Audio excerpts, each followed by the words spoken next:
vous êtes prêts, nous sommes prêts. On est prêts. Bonjour Alors, à tous. oui, un petit mot. On sait que les deux joueuses s'apprécient énormément en dehors du court, mais là, j'ai l'impression, Nathalie, qu'elles ne vont pas se faire de cadeaux, elles ne vont pas se faire de fleurs. Non, elles vont pas se faire de cadeaux. Elles sont toutes les deux au top un petit peu de leur tennis. Elles jouent une finale de Grand Chelem, même si elles s'apprécient beaucoup à l'extérieur du court. Je pense qu'on va voir un beau match. Elles vont se battre jusqu'au bout et que la meilleure gagne, hein, tout simplement. Même si aucun chemin de fleurs ne conduit à la gloire, mon cher Arnaud, qu'est-ce qui va faire la différence? On a vu une Marie beaucoup plus décontractée que Justine. Oui, c'est vrai qu'elle était beaucoup plus décontractée, mais c'est comme cela qu'elle est depuis le début du tournoi, il faut le dire, Marie. Elle est très très heureuse d'être sur le court. Quant à Justine, eh bien, elle est beaucoup plus concentrée. Il faut dire qu'elle a une partie du public contre elle. Et donc elle se doit, elle, au contraire, de penser à son tennis, penser à son coup de raquette et surtout éviter de commencer à sourire partout pour gagner le cœur du public qui finalement est vraiment pour Marie. En tout cas, ça va être un match dès le début qui va être certainement un peu tendu, où les deux joueuses vont devoir mettre leur jeu en place, prendre leur point de repère dans cette finale, où le côté émotionnel eh bien, fera partie du jeu.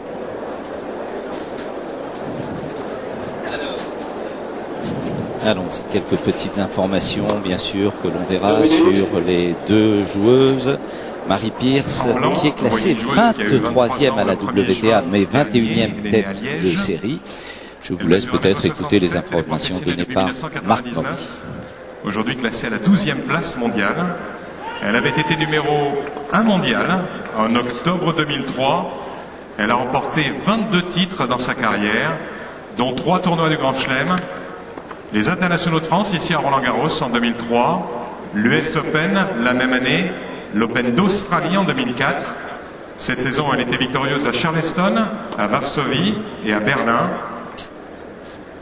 Elle s'est qualifiée pour sa 6e participation aux internationaux de France pour cette finale en éliminant Conchita Martinez au premier tour, puis Juano Pascual au deuxième, Medina Garrigues, l'Espagnol, au troisième tour, Vera Kuznetsova, la Russe, en 8e de finale, Maria Sharapova, tête de série numéro 2 en quart de finale, et enfin Nadia Petrova, notre Russe, en demi-finale.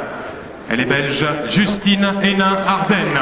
Voilà, une formidable ovation pour Justine Henin. J'ajouterai simplement que c'est l'une des 5 joueuses à avoir gagné ici à Roland-Garros en junior et en senior en 1997 et en 2003, comme l'avait fait Françoise Dur en 60 et 67, Jozovec en 73 et 77, Mandlikova en 78 et 80 et Capriati en 89 et 2001. Ils sont rares quand même.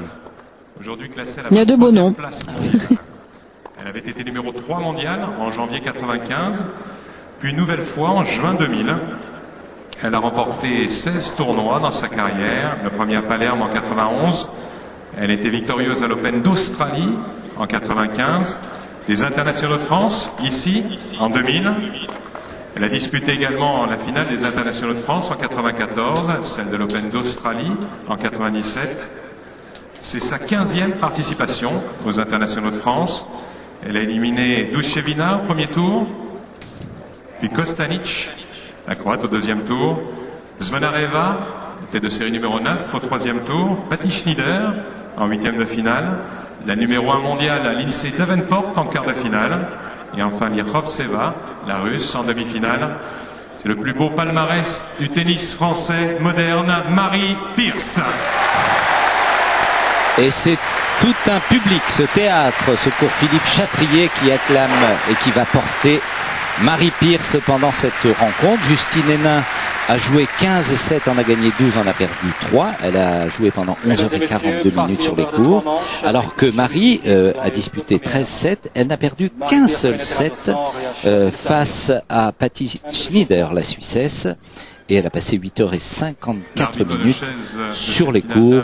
Je pense qu'à ce niveau de la compétition, même si on a joué un peu plus de 2 heures que son adversaire, Nathalie, c'est pas vraiment très important. Non, c'est pas très important, mais surtout ce qu'on peut voir, c'est que les deux joueuses, même avec pendant le tournoi, quelques petits problèmes physiques, ont réussi à passer outre un petit peu ces problèmes physiques, à bien se soigner, à prendre leur temps quand elles ne jouaient pas, à bien se faire soigner. Et elles arrivent vraiment pour cette finale toutes les deux au top. Moi je les ai vues un petit peu avant de rentrer sur le court dans le Player Lounge. Et vraiment, elles étaient assez décontractées. A priori, tout va bien. Elles ont plus qu'un match à jouer et normalement, elles savent qu'après, elles sont en vacances de toute façon. Elles vont se reposer un petit peu après ce tournoi. Donc, elles vont donner leur maximum aujourd'hui. Je pense qu'on va avoir vraiment une belle bagarre. Oui, un grand match. Arnaud, Justine a reconnu qu'elle était quand même un petit peu fatiguée. Oui, je pense qu'il ne faut pas oublier que Justine a quand même gagné 3 tournois avant d'arriver ici à Roland-Garros. Elle a effectivement, après sa longue blessure au genou, enchaîné les victoires, quart finale à Miami, puis 3 victoires en tournoi. Et donc une fatigue évidemment accumulée. Mais aujourd'hui, c'est son dernier match avant quelques vacances. Un match qui est